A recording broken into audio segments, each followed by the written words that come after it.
Welcome, everybody, to the Onward VR Master League Season 11, Week 7. It's a rhyming week. My name's NightFiree with 2 E's. I'm joined by my co-caster, James Boak.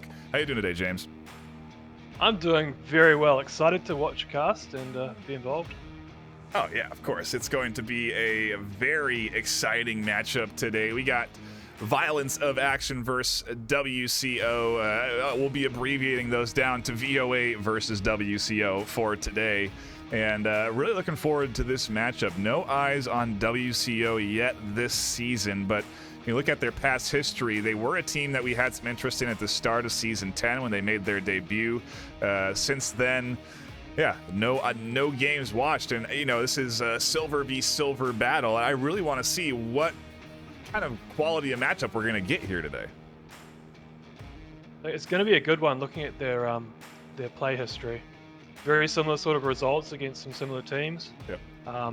Overall, both teams have won most of their matches, so really looking forward to seeing who comes out on top.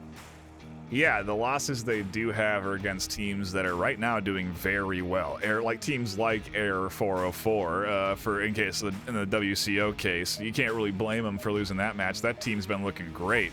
And we don't even have a chance to get into our pick bands. I'll roll them out here, I guess, before the the round starts. But we do have a cargo and a downfall ban, so we're going to be stuck with the standard, well, the not standard, I suppose. We have the unknown, if you will, as an option there for map 1, or for the rest of this series, and it is going to be quarantined for map 1. We'll eventually get that up on the board, but right now we're going to hop into the action for round 1.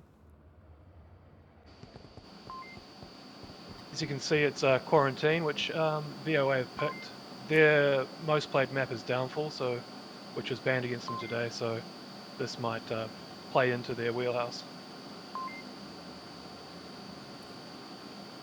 Yeah, Quarantine statistically wise should be favoring Remember, if they're going to be watching for the VOA. heads, We'll see again what happens with this WCO team. They haven't had a lot of eyes on them, and kind of kicking it off with an interesting objective and an interesting spawn. That north spawn coming in.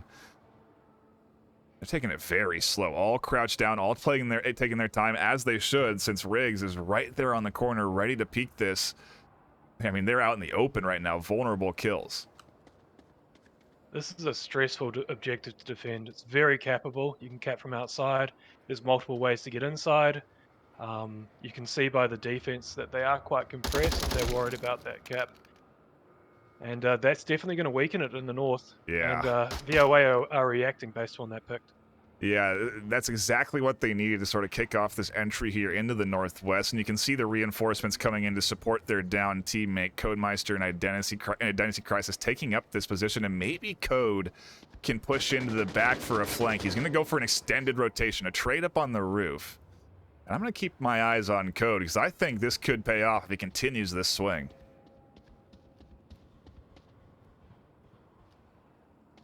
Ooh. Going to come up from behind. Are they going to have security detail? Seems like they do. Blocks is there, ready and waiting, but he's holding a different angle. He's not going to be ready for this. Swing up, down, go to Ghost. Blends in to that pallet there, finds the refrag, and just like that, we're into a 2v2 as Ghost looks for more. It's a critical pick. Ghost now has quite an open line to the objective. He can cap from up top. In fact, he's on the objective. He should be capping. Kraft almost didn't even hear this. The suppressive fire from Shipwreck drawing the attention, and he's going to be able to punch in this Code. Uncontested VOA kicked this off with a 2-point cap on Quarantine. It almost looks like Graf was not aware of that upstairs cap, because you can move to the south side and see a person capping there. Absolutely But wild. Great cap. Great round by Ghost. 3 kills, and obviously captured the objective to get 2 points for his team.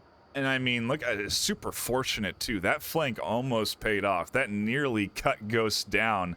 And like I said, he's fortunate that he blended into that wood pallet there, because he was hard to identify as he came up over that hill to get those 2 kills. It was hard to identify him on that pallet, and ultimately he gets that refrag and gets the cap. What a great round for Ghost, and ultimately for VOA. You can't really ask for a better start with that kind of quick spawn that you get up in the north. No, it's exactly what you don't want on this objective as well. It's one of those objectives where it's not that bad to necessarily die defending it, because it is so cappable. It's sort of like a bizarre Kiot type objective. Very stressful to defend. If you do defend it, it's amazing, and it's a major upset. But if you just lose 1 point, then that's probably the norm. That's what you want to be aiming for, really. 2 points though. VOA definitely starting out on top on this map.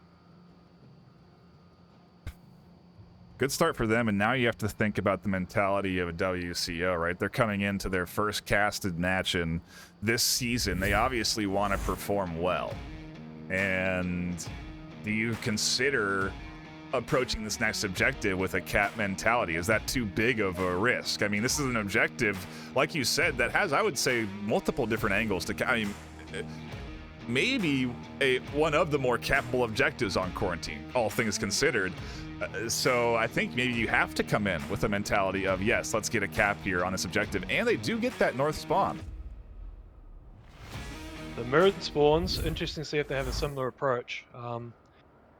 The one thing that they don't want to get in the head is that they have to cap, because 1 point is definitely better than negative 1 point, essentially. Yeah, so they don't want to sacrifice everything just for that cap to try and get that cap. Yeah, a more pushed out defense from VOA might be better suited to counter this attack. It is identified. Lord Visceral called it out to his team as we were chatting there, and should be known. He can't peek it, though. So the rest of his team picks up this information and seemingly pulls off from going straight down that mid lane. They are kind of on the hunt for these shots, but gonna get some support from his teammate Ghost there to get the first pick up for VOA. That's how you want to kick off a series here when you've got the 2-0 lead. You want to get a couple of pickups, which they do now, weakening this offense from WCO into really having to focus up here into the north. Otherwise, I don't know what the approach is going to be.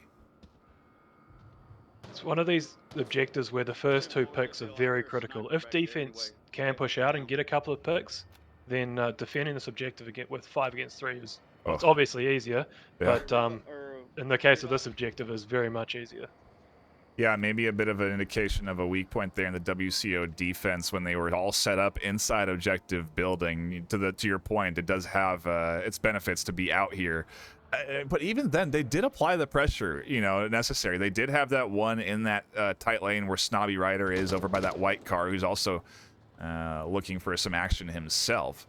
And so I don't even think that WCO was necessarily weak. It was just a well-executed push-up there on that scaffolding. And so maybe something can get strung together here with the WCO offense. Anything's possible, but the gaps in coverage are not really, there's none here up in the north. The Snobby finds another trying to cross one of those gaps. With a pushed out D like this, it is susceptible, like if the attack does get a pick, then it does open some holes up, Sure. and it forces rotations out of defense, so it can cascade a little bit, but they need to get a pick. And as I say that there's a pick, Shipwreck Sniper reacting to it though. Yeah, Code's going to reload. Ship isn't going to full peek this, and Code's going to get information. A nade comes up and over. It's a good flash. Ship is completely blind, but Code doesn't really have going to be able to help him from tank courtyard. Ooh. He is? Yes, he is. Great. Code got a little bit over peaky on the northeast corner of that roof, though. Would have been good for him to stay alive to support Riggs there.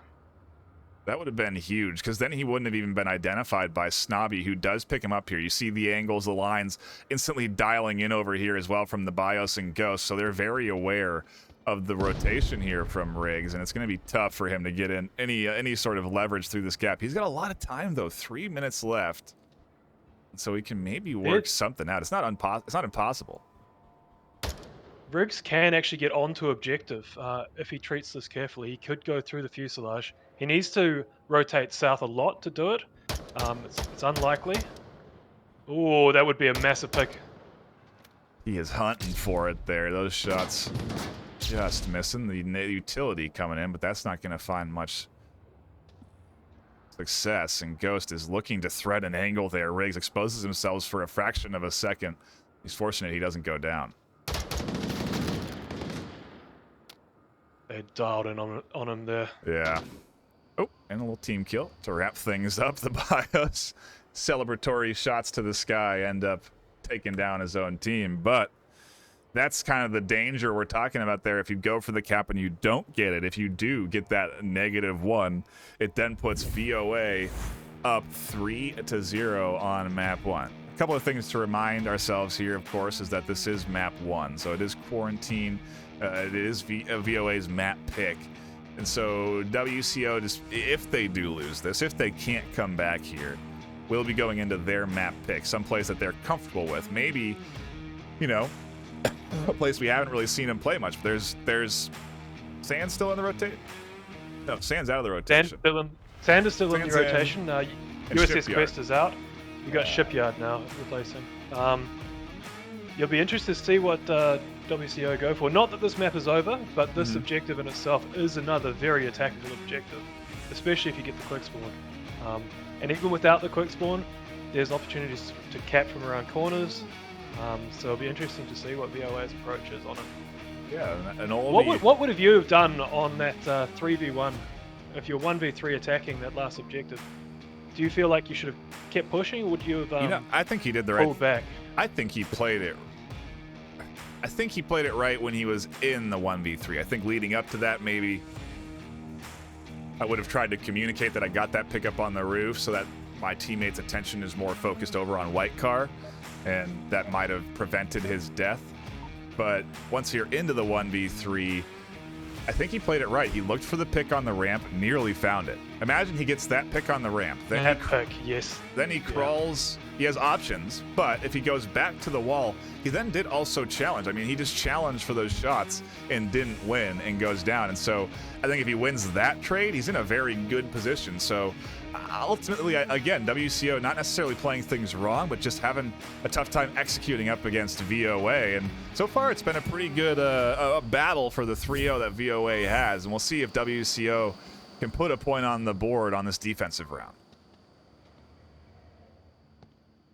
So we got VOA got the north central spawn, which is sort of a medium spawn, not the quickest being in the southeast. I think there's also one in the northeast, but they had the north central spawn. Can get control of the impact building quite well from there. You see some great west side attacks on this objective, and then obviously getting control of the center of the map gives you good opportunity to force the defense to rotate. So it'll be good to see what approach they decide to go for. Yeah, At the and moment, again, it looks more central. it's the crouched approach that they went with up in the north, playing it very cautiously, minimizing their audio footprint, not taking any early shots out of their spawn. And again, they've got their coverage. Blocks is walking the back. They have Shipwrecked up on the roof, got the overhead. I mean, they're really nicely covered here as they move up, and I like that they're attacking, but patiently. This far west position by Riggs is quite an interesting one. He has a line right through the map. Yeah, he does. Can he spot through the rubble, though, I think is the problem. I don't know. That there is that turned over Humvee in the way. Yeah. But you've got graphics in the middle of the map who can see burning, or the no longer burning building. Yes, indeed. The push coming in from the 5 onto that 2-story in the center, and we'll see if they can dislodge any of this offense. They also do have Riggs, who could find Nabi here, who's exposing himself. And look at that. He tries to come around and get those shots. He looks for the panicked refrag, but he can't quite put it together. And maybe it's a good thing, honestly, distracting this defense a little bit from this 3-man push up the center. They could thread the needle here. The 3-man push is going perfectly down a line which could thread the needle. If they go close enough to hospital, or parking garage as it's referred to, they could get underneath Lord Viseral's sight line and get onto objective without being spotted. Slow and patient push coming in here. And Graps does go down. Identified there, and this is going to kick off a bit of a chaotic rotation and swing from the defense, which results in actually another Lord Viseral pickup. needs to react to this. He's reacted to one. He did not catch the one who went onto objective, though. This could be a cap. Ghost is here. Code challenges, but he's dead. Ghost tucks in, and nobody can defend. VOA take map 1 5-0 with 2 caps. You can't ask for a better way to come out on your map. 2 caps from the same player. You don't see that too often. Ghost definitely carrying his team on this map. 7 kills, 2 caps. Snobby Rider doing a valiant effort supporting, but that is very impressive. I mean, truly just well-executed offensive plays is what it came down to there, you know. Really nice job from VOA with their patience to crawl forward, push through, and then ultimately find the picks they need to find when the time comes, you know. A good job to react, and really, again, just a solid bit of teamwork from VOA to run away with map 1. This Violence Action team looking really good here up against West, I think it's West Coast Origin, WCO. And I don't know where we're going to go with map 2. Well, I do know where we're going with map 2. It is going to be Subway, but I don't know which way this is going to swing because it's tough to come back from a 5-0 loss like that. It's not like WCO did too much wrong. They just had a small gap on their defense on that last one, and it just so happened that VOA threaded that needle perfectly onto objective. Other than that, they got an early pick on Snobby on the Right. on the far west, they had the defensive setup. Riggs had rotated back to defend the objective.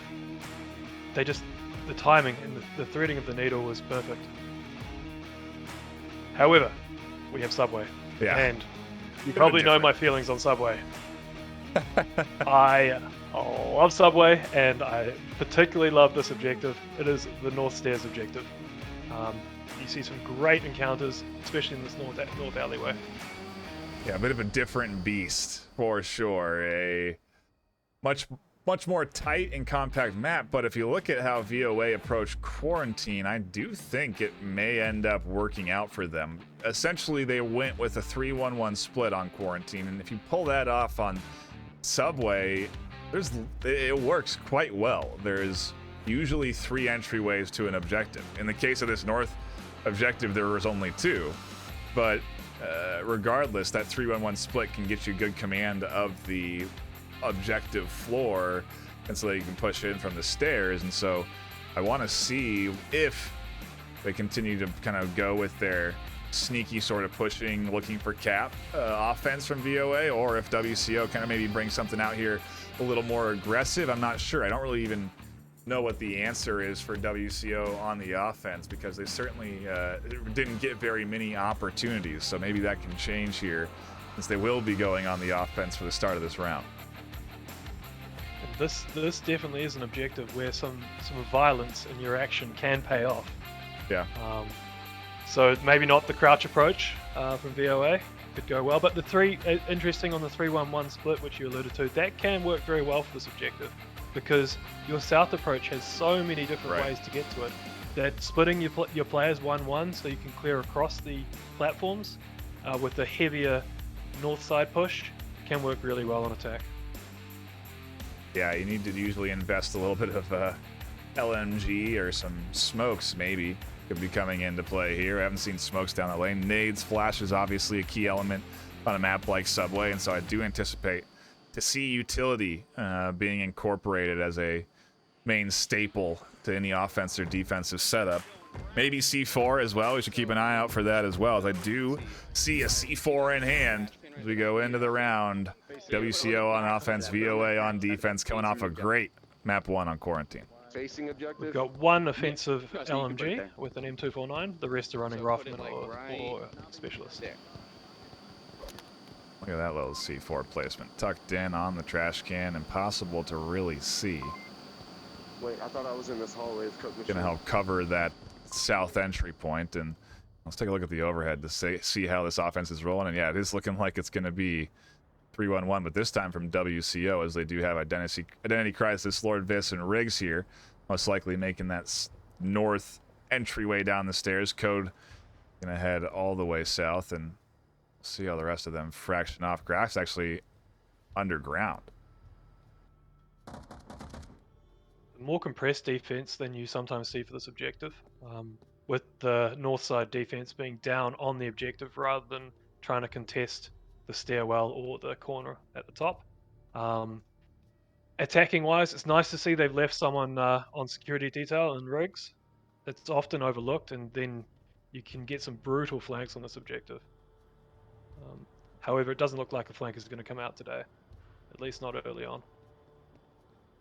Yeah, he recognizes that potential is gone. And to your point, yeah, you can just sprint straight up that catwalk and be right here at the backside challenging. And so, one thing I do like about both teams is that they're very aware, covering their flanks, making sure that they're not getting hit from the backside. And I guess we have seen a flank come through and be successful, but it was just as they were dropping. Actually, they were covering the wrong angle. That's why they went down. So, yeah, again, great gameplay here from these teams. Very calculated and coordinated as we watch a silver battle unfold here. The critical point is going to be this north attack. It often is the critical point for this objective, and VOA's defense, if there is a weakness to it, it's that they've left 2 only on the north.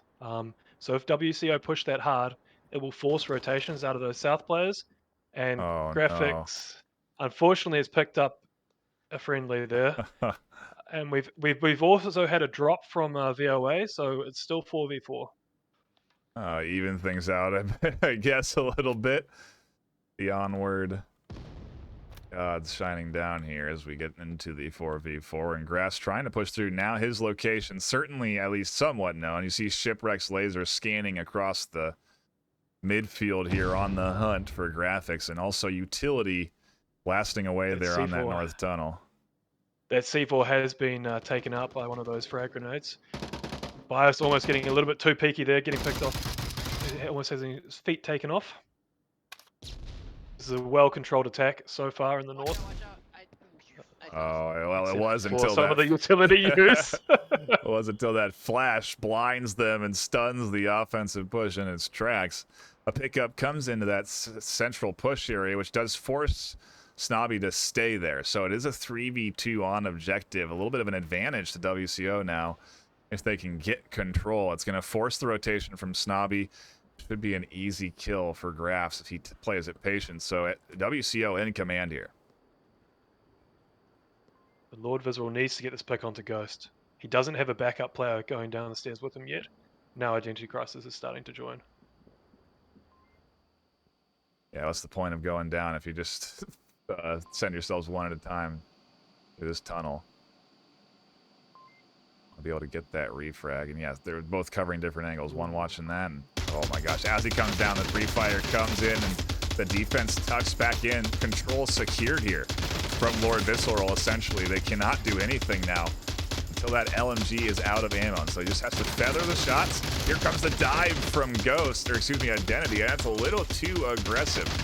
Not really in line with where that suppressive fire was forcing the defense in. And there comes the swing, and there Big comes pick. the pick. Now Bios needs to peek it, which is the critical point. He cannot let the cap occur, and that's where a second pick can occur. Snobby needs to be crashing though. Yeah, that's a huge kill for him. It does allow him now to rotate. He's confirmed the kill here, and so he can come and support his lone defender. Bios detonates C4 on the trash can that we saw placed earlier. That's not going to do much, and Riggs is still watching for a potential flank, so no one really sure of the kill count here. Bios' elbow peeks out just around the corner. The reload here from Lord, and the support from Riggs up top assists him for WCO to finally get on the board. A near perfect timed peek, but it doesn't come through. WCO take the lead. Oh, that was intense. Could have gone either way, right down to the wire there. If that blind fire around the corner had been a little bit more on point, that could have changed it. And if that elbow had been a little bit more tucked in, that also could have changed it. Unfortunately, we saw a drop in there and a team kill as well, but other than that, it was a really solid round. Other than the chaotic things that happen. Yeah, absolutely. Calculated push there from WCO, and again, just almost a miscalculation from Riggs there to drop back and get the flank. Their mindset is there that they don't know how many kills they have, right? Because they've just lost their one in the south. He's killed a teammate and got one kill. They should have some idea of the kill count, I suppose, but just with the drop, yeah, that's true. That's true. There was a third sort of in their mind that they thought was there. So, yeah, that makes sense then to be covering for that flank. But it ultimately doesn't come through. He comes down just at the right. I mean, literally textbook Onward. As he comes down, the reload's coming through. The peak is happening. He's got a perfectly dead LMG player on the stairwell, but Riggs comes from his flank check and has that stairwell position to support, and that could have been very bad for WCO. That would have been a rough round to lose, as they had essentially objective control, but instead it does go in WCO's hands, and we'll get to see what VOA do on the offensive push. Alright, I'm with you. Come here. Yep, let's go. Brown bio, in here, let's move. Fast Love boys, to see check some comms. trading of rounds here. Yep. Get to see a lot of objectives accidentally then. shot my Would be gun. nice. So we've got 4 pushing north so far from VOA. Let's see what their loadouts are. Trying to catch up. Yeah. Good luck. They're sprinting. Alright. Oh, they split off and they're going over the overpass. Less of a common approach. Maybe a bit more south bias. And maybe reflected in why their defense was more south biased. Yeah, some teams do opt to not challenge that chaotic north push, but to the point of the 3-1-1, that is what we have here. Snobby's down in the basement. He's going to be making his entry up into that tunnel there on the train tracks from the stairwell soon enough. These three pushing into the catwalk, going to be relatively uncontested. And then they do have, I believe, one coming in from the north, maybe to just keep that north stacked side busy, but graphics could be devastating. This position could do all the damage to VOA's offense. It's a lot more pushed out than you often see. And yes, it could do a lot of damage. Snobby's the only one with LMG on the attacking side, and potentially in the right position to have it. It just comes down to who identifies whom first, Right. out of graphics and Snobby. If everything goes wrong, essentially what could happen here is Snobby could peek out, graphics could find that kill, also get information on the catwalk push, make that swing, and find more. And so that's the real threat of graphics' position. But if everything goes well for VOA, Snobby's doing his homework and checking this angle, because it is a somewhat standard defensive hold on this exit way from the underground. So, you know, again, who sees who first? And graphics, he would have heard those people above him. So if he gets impatient and tries for that flank a bit early, then Snobby will pick him up as he moves out. We got some action in the north as well between Shipwreck and Lord Visceral. Yeah, they're in that. Lord, this definitely a forward position, a position that he can challenge this peak here from Shipwreck, and then can drop back nicely. He can panic down the stairs and then tucker into the corner. He can drop away from nades and everything. So, not a bad position to be in. There comes the push from the catwalk. Ghost finds his kills. C4 downs Shipwreck. So the north is done, and now it's all going to come down to the south entry. Snobby goes down, so that's a pickup from graphics. And look at this, the trio that has come out of catwalk is much more concerned now. They've got a defender behind their backs. Everything is going wrong for this push as they're into the 3v4. They're stuck in the open. It all comes down to timing here. Could be a cap or could be shot from behind. Graphics needs to be running though. Oh, they've lost one, and here are the smokes. So graphics' vision denied. Not seeing BIOS, needs to push in.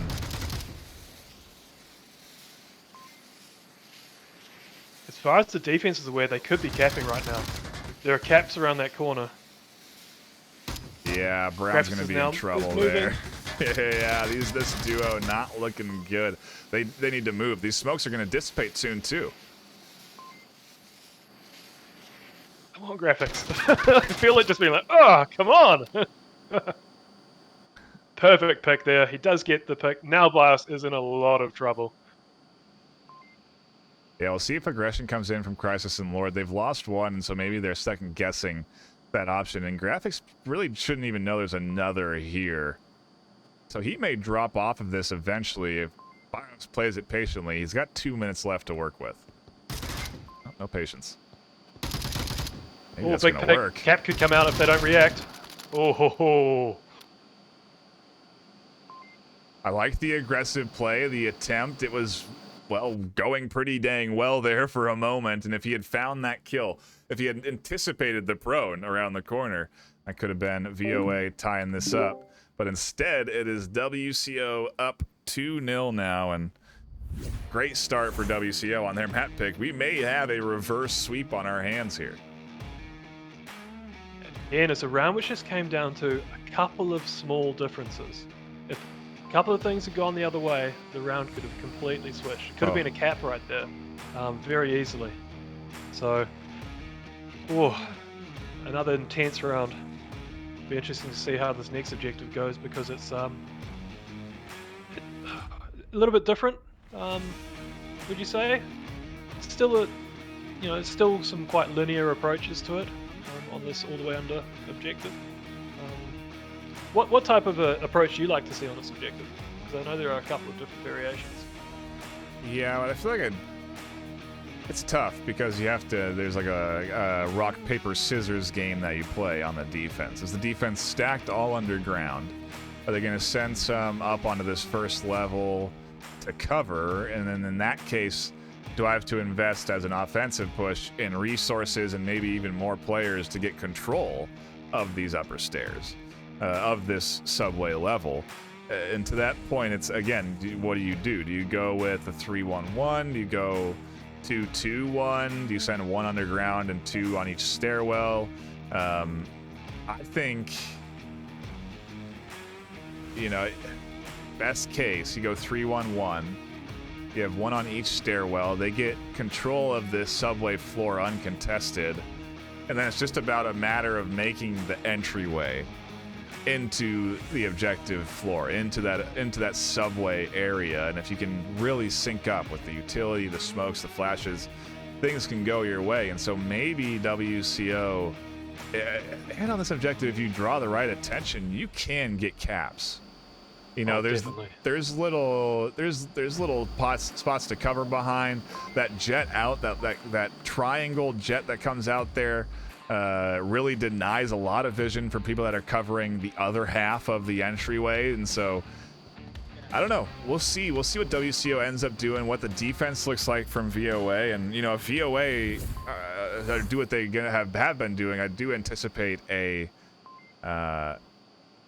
was that WCO? Yeah, I don't know. We'll see. VOA could potentially push one out, but I think they've been playing pretty tight on objective. Yeah, as you do see really no one moving out quite yet. C4 is going to be placed.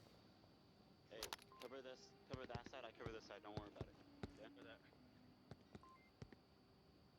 So go. But yeah, this is a very tight objective defense that, other than Ghost position, who's kind of pushed out in the darkness, is very tucked in, and so it's going to allow WCO to get full control. And they are going for the 3-1-1. They've got Code and Grass stacked up, so technically a 3-2, but once they get control, they'll split off to cover each stairwell. Quite like a compressed defense like this. However, a little bit more control of the stairs from underneath. So they've given them the stairs, the defense have. Yep. Which means you can come down them and you know, throw smokes and frags and cause confusion. A little bit more control of the stairs is how I personally prefer it. Obviously, as you said, there's so many ways to do this objective, which is why it's such a good one to watch. However, on attack, I do like the defense has stacked that south side, because if you get control and attack of that south side, it's a very linear approach from the south to the north all the way along, and you can just work your way along clearing. So committing some resource to stop that occurring is definitely worthwhile. Yeah, like you said, control coming in here. Ooh, a C4 detonated. That gets down one in the basement. Ghost is going to follow that up with the flash, and Lord is ready for the swing. He ducks the flash very nicely behind those tanker... blanking. But he's going to be able to get the res there on identity and then be able to eventually challenge Shipwrecked, who's up next on that hit list. That was perfect separation and great support play. Not getting both caught by the C4 at once, you know, not rushing for the revive, being back far enough to not get got by the flash. It was very well executed. Graphics is getting a little bit maybe ahead of the push. They don't have control yet of the other stairwell. Maybe they're not even going to get it. Maybe they're just going to secure all of the defensive positions here in the south and then make their entry. Graphics' approach there, if he stayed on the north side of that, is very good for clearing, as you say, clearing those south defenders if they've left someone up on the platform. So it's great for just giving that little bit of help to these south three. Is it the same same three they're running on attack together? Ooh, team kill comes out. Yeah, I think it was, and that was under the chaos there. As they pushed out, a team kill comes in. Brown tries to peek his corner with that chaos, and he goes down. The only reason Snobby's alive is because he is prone, tucked in. Code and Graphics can't ID him, but they have lost control of this objective. This is WCO's to cap, and as Snobby goes down, it's a 4v1. Where are the smokes? Here they come. He's behind the coke cam in the very corner. Nope, flashes actually. Maybe they don't have any smokes because it is a close quarters map. Flash. was going to say, the bar should be very aware that he's on 2 points, so dying is much better than getting capped on. Yeah. And he does die very successfully right there. Didn't have much he could do there, though. 4 defenders, 4 attackers coming from the south. His position given away as soon as he fires. It's all over. Yeah, and I mean, we are in That, Go ahead, sorry. that pick, unfortunately, that pick by teammate onto Shipwreck's Yeah. sniper in the south, I think was one of the deciding factors of the round. Because Shipwreck had taken out one of the attackers in the south, and they did have a good 2-directional defense onto those attackers from the south. Yeah, and you know, like they're saying in chat, so far it's been a pretty good game, but an interesting swing. And I think what we're sort of getting a look here is is not inconsistencies, but the weaknesses of teams that are at a silver rank. Right, when you get up higher and higher, teams aren't really bad at any map. Any team in the top 10 can win any map.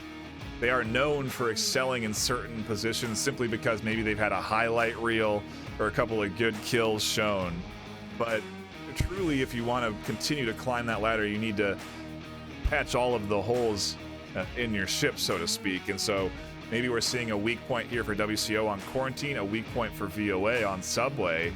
But either way, both teams proving that they're capable of coordinating, working well together, and riding with some momentum. And to WCO's credit, they've done a great job of coming back on their map pick here and not allowing VOA to get any points on the board. All they have to do here is defend an objective that is arguably easy to defend, as long as you're not killing your defense, your teammates who are defending.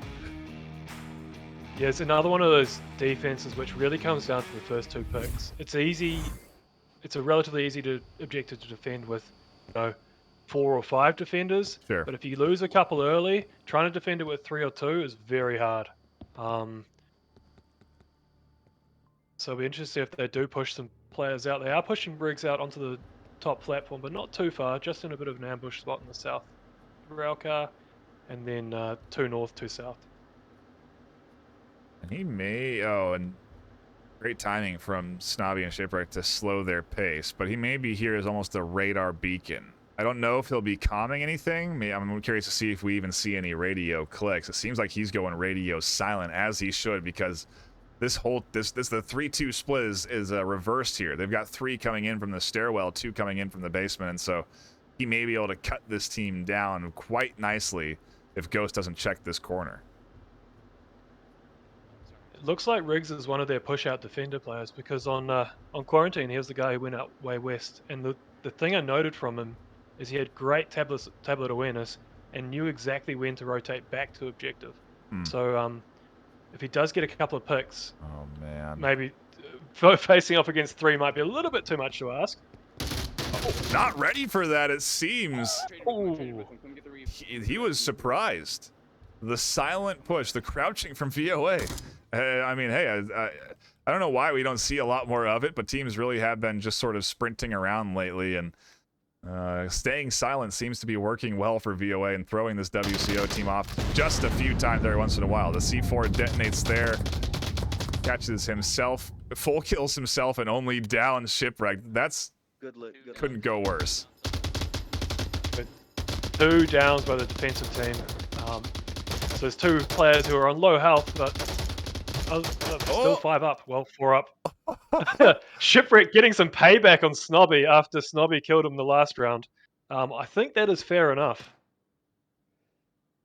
Both players just trying to confirm, and one runs into his gunfire. Now he's going to pop out. And to your point, this gets a little hairy on the defense when you have to defend it with 3 left alive. There's just so many different entryways, and Graphics is trying to cover the smoke on Lord and Identity. So Graphics is really alone here as this team pushes in.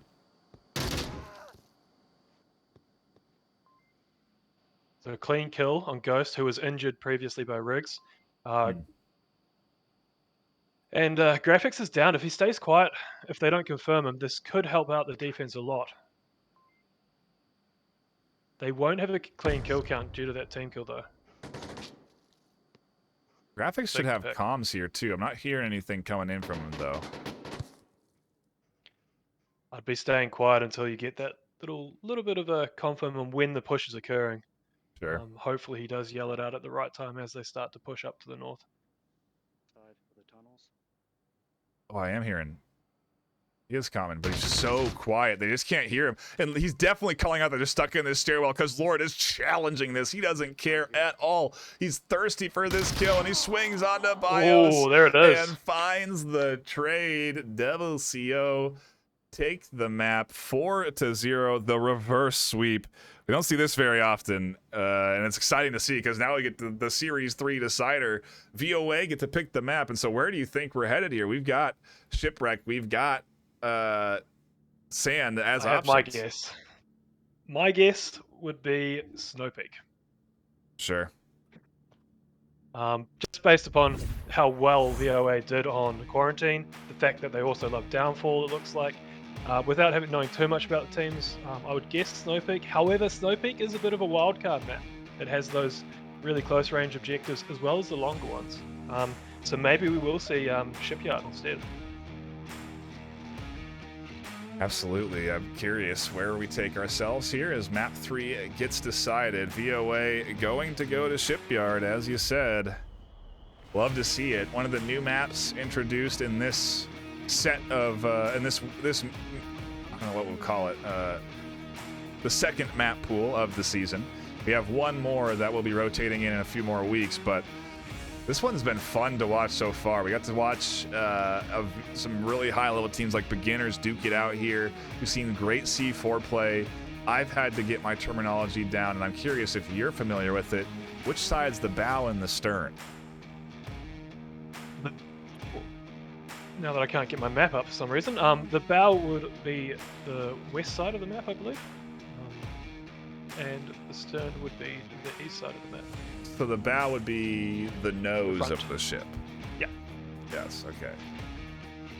Good terminology. Hey, great. I think that's what I think it is. So we both think it's that. It must be right. Definitely, it's one of those cargo ships which has the control tower or captain's steering wheelie place at the stern of the ship. Interesting that there's also an aircraft carrier in the background. I wonder what that's doing in port. Maybe a little nod to the USS Quest. Also Potentially. a cargo Is freighter. this in? Who made this map? Not 100% on that one. Is it a Koi's or is it an Evo one? I don't know, but it's a good point to bring up that these two of the maps in the map pool are custom maps. Sand and Shipwreck are made by the community, and so if you're not familiar with that, it's one of the cooler things that we've done this season is incorporated custom maps, and it's just, I mean, this season in particular, again, it's just added a tremendous amount of variety. There's so many new things that you have to be practicing for and trying to innovate on, and maps is one of them, on top of new objectives on old maps. New utility coming back in, utility getting removed. It's just really good to see the diverse gameplay that we've had in Season 11, and I've been really enjoying watching the games. I don't know about you, James. I've certainly been enjoying watching them, and most of the time been enjoying playing them. Some some maps against some opponents do get quite stressful, especially ones because of the mix-up. It does mean that sometimes you haven't prepared as much as you would like to. Sure. This map in particular, I think, will feed into VOA's approach. How they worked on Quarantine with the methodical approach with crossing lines. There's lots of places for defenses to hide, so if you work your way up methodically, I think it'll work out quite well. But WCA might have some really good defensive setups for this objective and for this map. Yeah. I was going to say, Riggs seemed like he was going to post up on objective, and it does seem like he's going to keep that tight position, and so a bit of a swap in terms of responsibility as graphics instead extends very far out here, taking a different approach to taking control of this bow of the ship. And graphic, I mean, this is crazy. There is no coverage here. Graphics could swing out and cut down a good chunk of the VOA offense. It just comes down to whether he does it. Based on how tucked and quiet he was on that subway objective, I'd be more inclined to think that he's going to just wait there and eventually may, I was going to say encounter Shipwreck Sniper, however Shipwreck Sniper has decided to go back through the tunnels and go back to the objective, to the spawn, I believe. It all comes down to whether graphics does rotate onto the bow of that boat. Yeah, maybe Shipwrecked will come in and give away his location too. But to your point, you're right. He's covering that position that Shipwrecked was going to take up, and so anyway, it doesn't quite work out. In the meantime, Ghost is being a ghost. He's managed to push right up underneath Lord Visceral, who was distracted by Bios and Brown over there, drawing his attention long range, and now he's holding a much later angle. And it's interesting because he can't get identified here. He can sit and wait for Ghost to eventually try and look for him and come up those stairs. Or he can keep kind of looking out for Ghost as well. He is rotating around, peeking out just a touch. But either way, interesting bit of maneuvering as the offense does get whittled down just a bit. The problem with these rotations is he is exposing himself at times. I was going to say that Shipwreck might pick him up. However, Shipwreck has been killed now, which was his danger. Because Shipwreck did have a line onto Visceral from that location. Oof. Another drop for VOA. Cuts him down to 3. That was unfortunate. It was... Yeah, Snobby was in a good spot, too. Flash comes in from Lord. Ghost swings around and gets the kill. The battle of audio cues there, and eventually ends up paying off for VOA. Now you have Identity Crisis. Look at his position. Very far away from objective, but purposely set up here so that it can deny this. Yeah. Yes, he can see the line up onto Ghost. Oh my. Oh, that pick is going to force some rotations. I think we're going to see an offensive win here, potentially. Oh no! Another team kill. We've seen a lot of team kills come in here from both sides. And that has definitely hampered them. And they had control there. They had decisive control of the objective. The defenders are going to have to crash. Here comes Graf's crash. Is he going to go up onto the boat? No, he's not. Good cons from Riggs, though. He's recognized that they're the only two. He's called for the rotation back here. I'm a little concerned that Graphics thinks that Riggs is an enemy, and as I say that, they both do see each other. No one gets killed, so should be in sync on their defense. And yeah, again, to your point, they had full control. This just to have that high ground on top of Brown and Bios, it would have really pulled this push together. But now it's just Brown and Bios working with no information. They've got a ramp in front of them they can push down, and they try and make something work. But 2 minutes left. Honestly, a lot of time.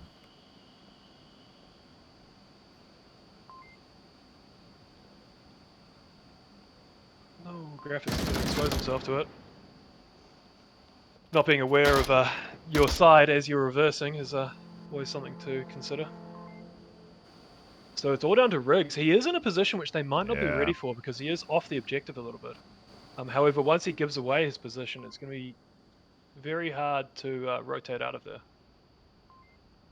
And I like the split coming in. Brown's going to separate and come down the ramp. Bios on his, and to the point, Riggs' position is really perfectly set up here to defend against both of this. As Brown drops down, he's not ready for it. Down he goes. Now he's got to swing out again because identified, and Bios recognizes he's lost his teammate, and so Riggs, he's got a lot now because Bios has to be worried about the ramp push. He's got to eventually make his push, and Riggs is rotated all the way back to objective. Locked in the double for WCO, and they take map 3 lead 1-0. Impressive defense. I've been very impressed with Riggs tonight. His awareness of routes to take and how to move after getting a pick. It's definitely been a highlight of the map so far. Yeah, it's been fun to see how he defends, what sort of positions he's going to set up with, to the point of him kind of going into those aggressive and I guess off meta positions. That last one really was great to go underneath the ramp. I have seen it taken before, though, and I think a savvy, again, map knowledge, you know, if they were aware of that defensive position, you'd take that drop shot and win, because he was not ready for the drop down off the ramp. He got a free kill laid up in front of him there. I would drop the west side of that ramp so that you're not exposing yourself in two directions, so you can drop down and only look in one direction. and you're more likely to at least get a trade then, if not a clean kill.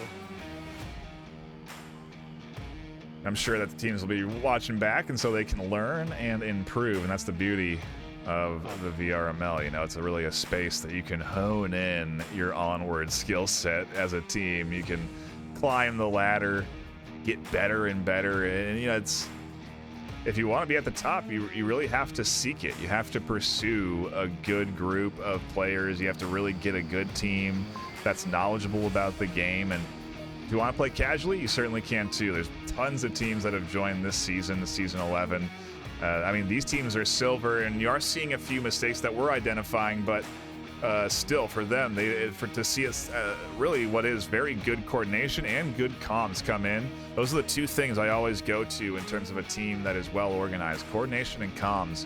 And both of these teams have been pretty on point with their coordination and comms, and just come down to execution, which is really, again, a matter of playing and getting better together. And so, good to see WCO battling this one, but we'll see if VOA can deal with a bit of adversity. They have now gone with 5 unanswered rounds. I'm sure they want to get 1 on the board here. And the other thing you need to note with all the calls we make, we have cast division. We can see everything occurring. You know, they've only got first person view. They don't know that person's coming up behind them. So everything needs to be taken with a grain of salt. Definitely. But especially, I've really been enjoying, you talked about this earlier, about these custom maps. It's great to see these maps because you do see much more new approaches to things, rather than just people looking at, you know, casts and sort of copying and making variations. You see completely new approaches, and it'll be interesting to see how those approaches change over the next 4 weeks. You know, 4 more weeks of play, I believe, on these maps. And you know, those strategies will really develop, and I'm really, really, really looking forward to it. You know, one position I haven't seen taken on this objective is Snobby's here. He's gotten up to this rooftop, and he's got really good control of this entire, you know, south entrance. He can shut down anyone, really, if he swings where he is swinging. He can shut down anyone coming out of that south building as well, and just overall has great coverage from this floor. So you're certainly exposed, and if you do lose control of the ship, you're then really in trouble. But until that happens, it is looking like a solid setup here from VOA, and with a second pick, puts them into a great position.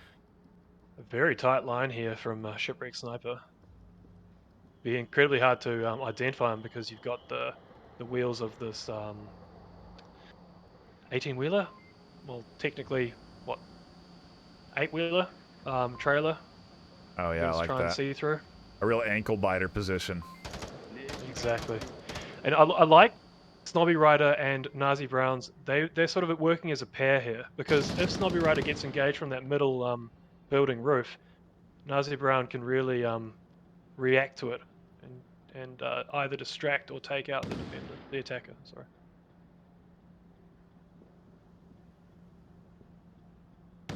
Riggs was thinking about challenging, but he's heard all of his teammates die and has decided better of it, and as he does, he goes down, and VOA take a commanding victory there. And again, it's, I think, what really will separate what team is going to win here is map knowledge.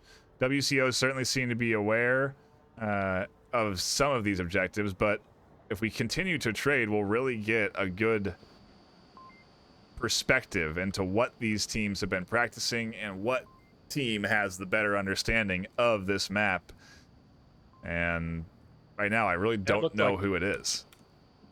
That looked like a very well thought out team defense there from VOA. It did. You had all the lines were covered. You could see how effective it was by the fact that they won the round with 5. Well, they just lost their first right at the end, but pretty much 5 up because of that teamwork, because of those pairings. Riggs is doing some work on WCO, getting 4 kills, and we have a drop it, so we might have a couple of minutes to talk about things. We'll see whether it goes into a timeout. I suppose it's a good time to shout out the folks that have followed. I got Rowdy Mama Durafen dropping the 24 months of subscription. Really appreciate that support. Also, another follow coming in from Tambourine, and then a ton of follows offline. I mean, I love to see the new follows coming in. To speak of, we are on the road to 2,900 followers. We're just 59 away now, and so love seeing the growth, love seeing new faces come in. If you've got folks that maybe you think would be interested in esports or like shooters or like VR, please recommend them this way. It's something that we do pretty regularly here. We have a variety of casters that bring the action onto this channel, as well as Onward, VRML 2 and 3. And really the goal is to produce VR esports, and we do it from the comfort of our homes. And so the support that you guys show to us really is well received. It is appreciated. It comes back to the casting teams and the production crew that ends up putting everything together for you that you see here today. And obviously we also get help from our sponsors, who are always worth shouting out. We have Cyber Shoes, who, if you don't know, really amplify the immersion. We just did I just casted a Cyber Shoes contractors tournament, and so you can check that out to get an idea of what that looks like. But essentially you're running to simulate the movement in game, and it really enhances sort of that immersive feel, just like some of our other items like the ProTube haptic feet. Have you tried the one with the kickback in the shoulder? No, I really want to. I love Onward because of its immersion, and that would just add the next level. I've been meaning to buy one. I don't believe they have a waiting list anymore, so it could be the time to get one. Yeah, could be. ProTube, a great sponsor. They've been with us for as long as we've been a league, and I've always been a fan of the stocks to help amplify that aiming. Obviously, we have many more sponsors as well. VRWare, you've seen their ad play in the pre-show. They offer great custom VRML clothing that you can access through our website at vrml.com. You can click on the merch store. It'll take you directly there where you can buy clothing that has the VRML brand. They got other stuff as well, pads for standing on when you game, water bottles. Obviously, you need to stay hydrated. A bunch of great stuff. I think they have custom nameplates they'll do. I highly recommend you go check it out. We also have Styrian. Have you seen their ad being played? That's a great sponsor. They help provide a sort of a mounting place for your headsets, so you can sort of get more of that RGB feel onto your deck. And speaking of RGB, we have HyperX, who provide this league with some of the awesome audio quality content that you hear. You wouldn't hear my voice in such a crisp, clean way without the HyperX Quadcast RGB mic. And you'll see it when I debut it this weekend on venues. You'll see my face and that mic, and so be sure to tune in then at vrmasterleague.com. Some of the highest tier matchups will be there this weekend, and very much looking forward to getting into those, so be sure to tune into that. We also have Fix Gaming, who helps sponsor us with music. You heard their jams. VR Cover, who provide great face mask opportunities for the headset to sort of amplify the comfort. We highly recommend those. And if you haven't picked up on it, all of our sponsors are focused on the VR product / theme. And so all those sponsors come together to ultimately provide. Oh, also B Haptics. How could I forget the haptic sensation? Again, to add to the immersion. Could you imagine if you had the full VRML package, James? I mean, you would be running in your room. You would be you'd have a vest with full haptics. You'd have the comfort of the VR cover. You'd have the ProTube with their haptic. It would be. You might as well be in the game, you know.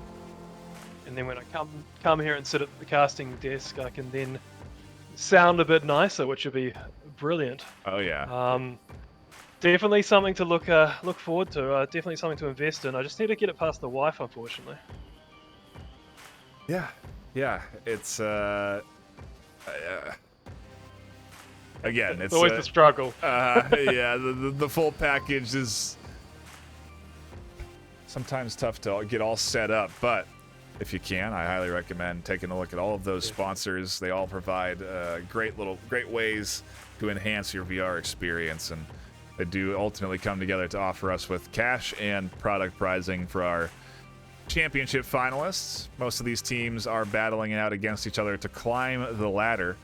The top 8 teams move on to our VRML Season 11 championship, and the winner there, well, the top 3 take home some prizes, including cash and obviously products from our sponsors. So a big shout out to them, and obviously a little bit of a hype generation there going for the finals that'll be coming up. And well, we're a ways off, but a few more weeks.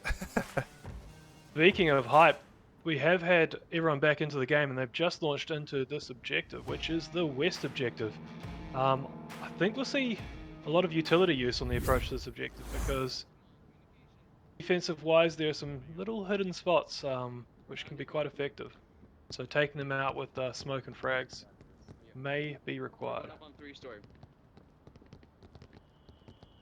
I see the delay, and our call for follows has netted another one. Liquid Death has hit the follow button. Appreciate that. Nice.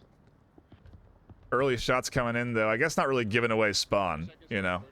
You know they're at the other side of the map.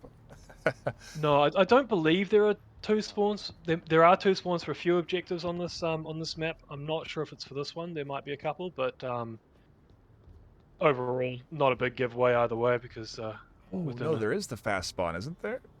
Maybe I think not. for Maybe this one there might be a spawn on the boat as well. Okay. There's definitely for the far east objective. There's a spawn on the bow of the boat, and also right in the west. Whoa, look at him. And they can result in quite different approaches as well. They are going for the boat stack, or ship stack. Know exactly where I'm you are. not sure which I'm using correctly or not. I believe it's a ship, not a boat. Um, the shipyard, right? Yeah, true. It's not I probably should boatyard. call it a ship. Ooh, There's something about, I think a boat can go on a ship, but a ship can't go on a boat, or something like that. really? Someone will correct me. In Oh the, man, in the I don't know. chat. I don't know the sailor logistics then. Quite a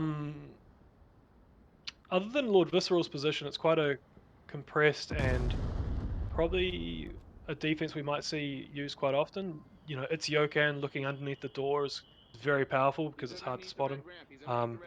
Riggs in an ambush position yet again. Great pick by Lord Visceral, however, he has been Minus picked one up in on roof. return. Yeah, Bios finds the refrag, and Riggs is going to use this commotion to drop off and look for a kill himself. Oh no! And you know, one point that was made in chat, team kills have happened every round. They have been the key element in really hampering some of these good setups, and that team kill is going to be one that sets back WCO a big way. Another kill there, and Just me and you. the Has 2v1. cascaded the defense significantly as well. Yeah. Not what you want to see. It's unfortunate because Riggs was in a position where he could have given a warning to Codemeister as well. If an attacker was coming. Is that a So yeah, fake is that flash? 4 of? Yeah, it looked like a. Is it a magazine throw? Yeah. The only good thing about a team kill, it does mean that the attackers do not know how many defenders are remaining. Unless they can physically count the bodies and be like, oh, there's 2 bodies right here. Man, Shipwreck took a lot of time to confirm those kills, and he was fortunate that Graphics doesn't take those shots at him. Lord should have comms coming in here, and he does. He's staying quiet enough that they won't confirm him even though they can't. And he is giving full information to Graphics. He can see all of this while he's down, and he's radioing in all the information. Flash comes out, and it's a great flash. Completely denies Bios vision, but Graphics can't push up and find... Oh, there's Shipwreck running into a wall. Down he goes. Bios swings. He gets the kill. VOA lock in their round, but just barely. A great flash puts WCO into a chance to contend, but that team kill really hampers them, and now VOA have that 2-1 lead. I think that's a big objective to win an attack on as well.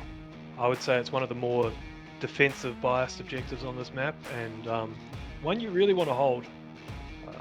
This and the Far East objective. And as you say, that team kill might have been the deciding factor there. Hate to see it, but you know, when the pressure's on, this game's hard. That's what it comes down to. When you're really playing it at a competitive level, it's a challenging video game, which is, I think, why so many people enjoy it, right? It's why it draws such a good audience to that esports scene, because it is truly a complex game to be playing. It's I would almost put it in the hardcore category in terms of a shooter. And you know, when you think about it, they're not seeing the lasers, they're not seeing the nameplates, they're not seeing the colors through walls. It's really just the quick identification of the uniform and the map knowledge and understanding of where your team is. And so a lot of shots came in. I mean, yeah, go ahead. The uniform changes every round too, so if you can't just be like, I always don't shoot the guys wearing tan. You know, it changes each round, so you need to be your mindset needs to change each round as well. It's a very easy to team kill, and it's about, as you say, it's about knowing where your friendlies are at all times. So if a rotation does occur by that friendly, you know that it is an option, and you don't react to it by shooting straight away. Mirrored spawns, a bit more of a spread rollout though. Not all 5 stacking up into the ship. Instead, it's just going to be 2 with Code taking roof control. They are investing rigs in that south position, and Graphics going right to where he went when he was defending. Maybe he'll finally make that peak we were talking about and find some kills on the ramp. Who knows? It doesn't look like it, since VOA are all pretty tucked in. And this is what I like to call a kill box defense. Shipwreck Sniper is potentially the most pushed out because he's looking out to the top of the ramp. Other than that, everyone's very compressed with lines across the open, which is good to see. It's good to have lines across open areas and force the attackers to cross that open area before engaging, rather than trying to hold like a corner, because the attacker can peek that corner and get a shot onto you. Yeah, and again, like when I talk about a kill box, it's usually sort of when you can look up and see the overlay. And in this case, we have a kill triangle sort of getting created here in the center between these 3. But a good setup here. The utilities coming in, smoke's coming out. Just a lot of suppressive fire raining in, and nothing that's going to really do any damage, as the defense, again, is tucked back pretty tight. And I think we're going to have to keep in mind what Graphics is doing here with this underground rotation. That smoke is perfectly placed to stop Ghost position though, and it has forced some slight movement by the defense. As Yokan is moving on Nazi Brown now, and Shipwreck able to help out from a tight angle.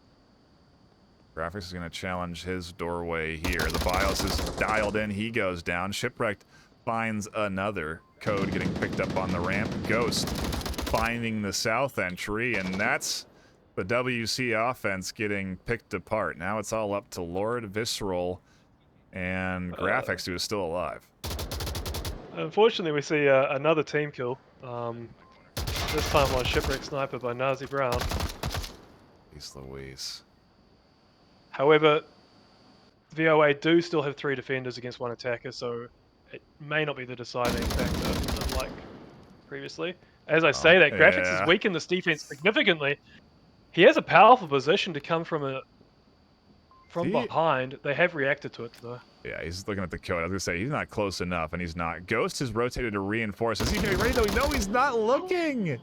He wasn't looking. Graphics catches the perfect opportunity to peek, and now it's all up to Brown, who's tucked into this corner away from objective, still dialed in on the open, and maybe not even aware that Graphics can be coming in from behind.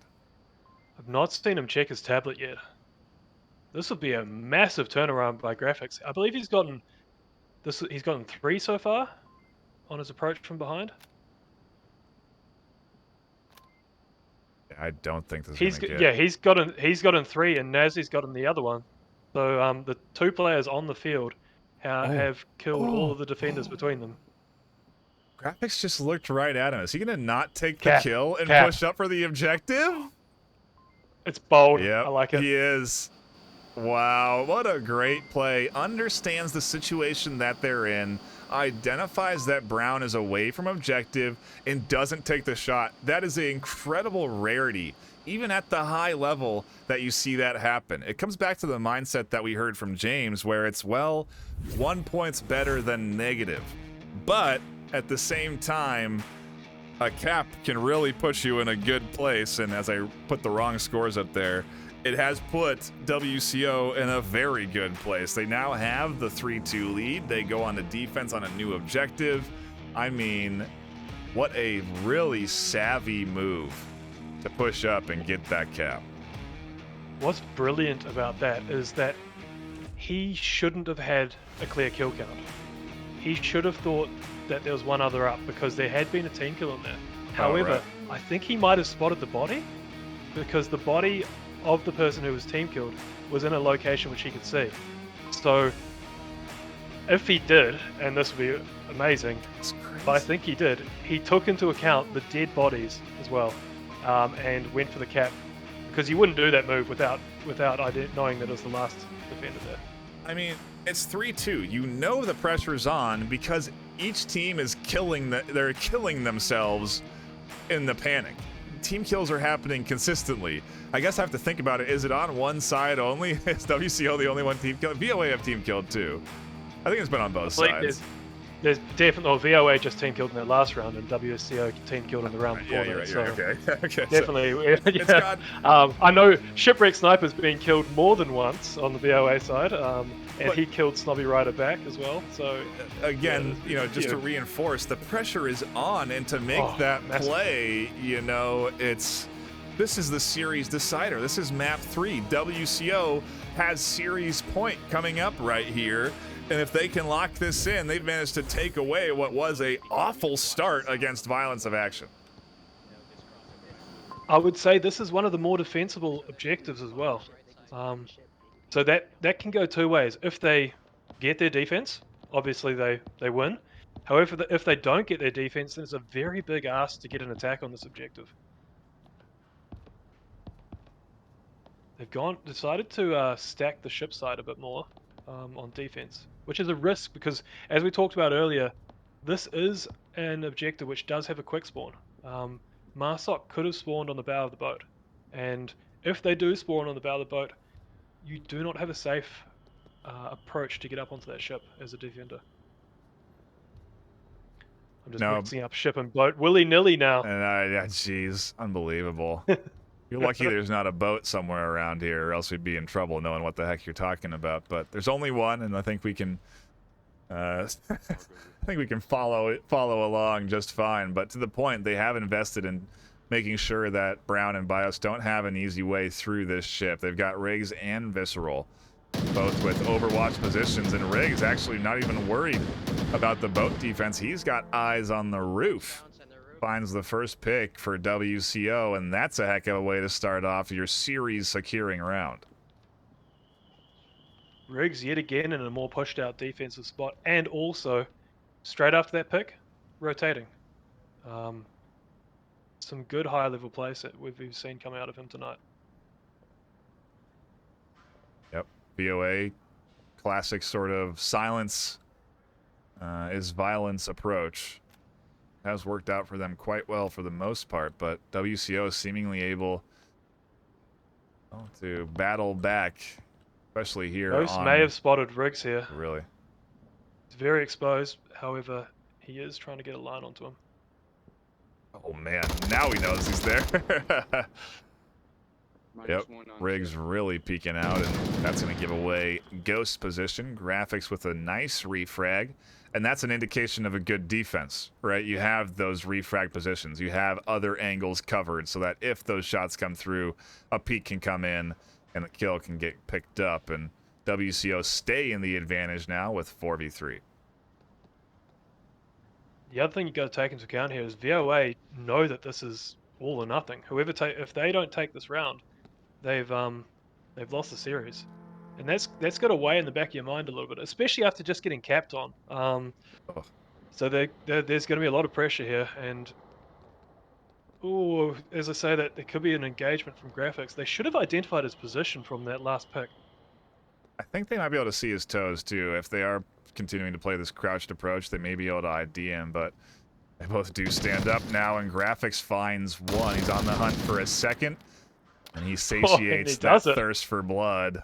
The double comes through, and now the BIOS is in a 1v4.